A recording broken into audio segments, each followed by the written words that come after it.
എന്നോടമ്മ തിങ്കളാഴ്ച മുതൽ ജോലിക്ക് പോയിക്കോളാൻ പറഞ്ഞു. അപ്പൊ കൊച്ചിനാര് നോക്കും? ഞാൻ നോക്കും. ഈ 8 മാസമുള്ള കൊച്ചിനെയും ഈ 2-3 വയസ്സുള്ള കൊച്ചുങ്ങളെയും കൂടി അമ്മ എന്ത് ചെയ്യും? എനിക്കൊരു ബുദ്ധിമുട്ടുമില്ല. ഈ 3 പിള്ളേരെ ഞാൻ പൊന്നുപോലെ നോക്കിക്കോളാം. അതൊന്നും നടക്കണ കാര്യമില്ല. അമ്മ എന്തിനാ ഇപ്പൊ തിരക്ക് പിടിച്ച് അതിനെ ജോലിക്ക് വിടാൻ നോക്കണത്? ഇവിടെ ഒന്ന് കൊച്ചിനെ നോക്കുമായിരുന്നില്ലേ? ഞാൻ കൊച്ചിന് 1 വയസ്സ് കഴിഞ്ഞപ്പല്ലേ ഞാൻ ജോലിക്ക് പോയത്.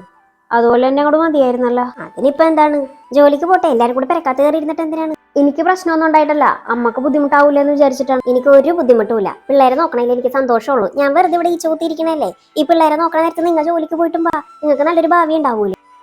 എന്നൊരു കാര്യം ചെയ്, നേരിട്ട് എന്നാ കൂടെ പറയേ. അല്ല, ഞാനിതെങ്ങനെയാണ് പറയണത്? അപ്പൊ കാര്യങ്ങളൊക്കെ അറിയാം.